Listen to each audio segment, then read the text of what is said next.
Sirkuit Mandalika berhasil menjadi salah satu mega proyek termahal BUMN yang tuntas di 2021. Berikutnya, pada tahun 2022, sejumlah mega proyek termahal lain segera dikebut untuk turut menyusul. Terselesaikannya mega proyek menjadi nilai penting dalam mendukung proses pemulihan ekonomi nasional. Berikut adalah progres terkini 5 mega proyek termahal BUMN di kuartal 1 tahun 2020. Kita mulai dari nilai terkecil. 1. LRT Jabodebek. Adikarya selaku kontraktor mencatat progres pengerjaan proyek LRT Jabodebek secara keseluruhan mencapai 88,69% per 31 Desember 2021. Baru-baru ini KAI resmi memperoleh PMN senilai 2,6 triliun rupiah untuk LRT Jabodebek yang akan digunakan untuk kelebihan biaya akibat keterlambatan pembebasan lahan depo yang berdampak pada peningkatan biaya praoperasi, biaya internet during construction, dan biaya-biaya lainnya. Progres pengerjaan saat ini telah memasuki tahapan uji coba. Untuk rute Pancoran Dukuh Atas, pengaktifan listrik juga telah dilakukan di sepanjang lintas pelayanan 1 dan 2. Direktur Utama KAI menargetkan LRT Jabodebek dapat beroperasi mulai bulan Agustus 2022 tahun ini. 2. PLTU Batang, Jawa Tengah. Penyelesaian proyek pembangkit listrik tenaga uap atau PLTU Batang Tengah dikebut. Meskipun masih terjadi krisis batu bara di dalam negeri, proyek konstruksi hingga kini telah mencapai tahap akhir 95,8%.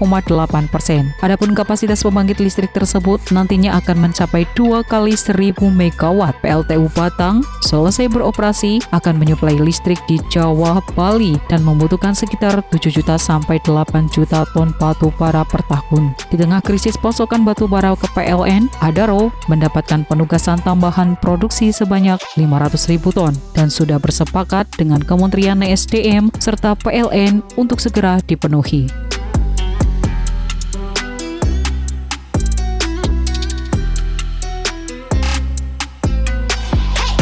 3. Kereta cepat Jakarta-Bandung. Produksi elektrik multiple unit KCJB yang dilakukan CRRC sudah mencapai 85%. Artinya, 7 dari 11 unit kereta yang akan digunakan untuk KCJB sudah selesai diproduksi. Secara keseluruhan pengerjaan mencapai 79,90%.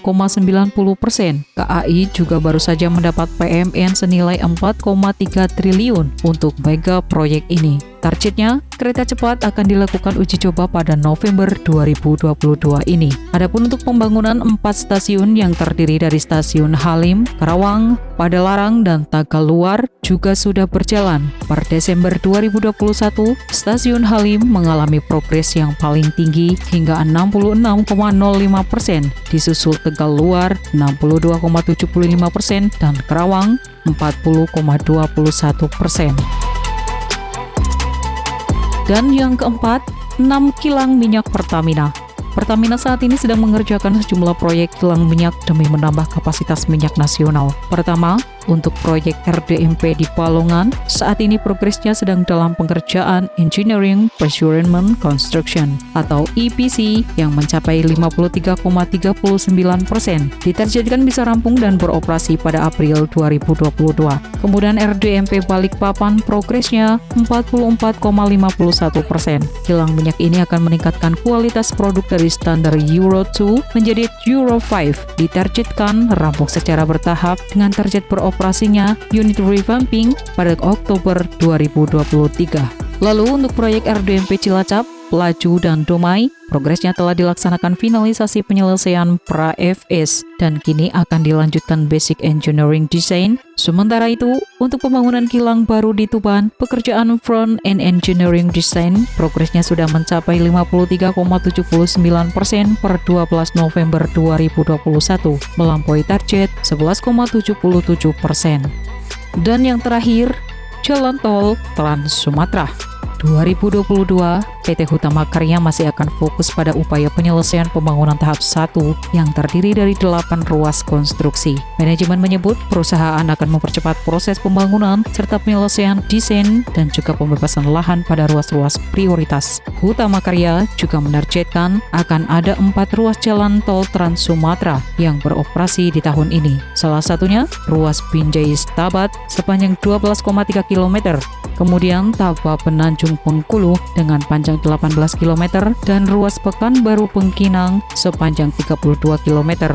Kedua ruas tol ini ditargetkan sebelum akhir Maret untuk mendukung arus mudik Lebaran. Satu lagi yaitu Seksi 2 Aceh paling lambat beroperasi akhir tahun karena ada masalah pelepasan kawasan hutan.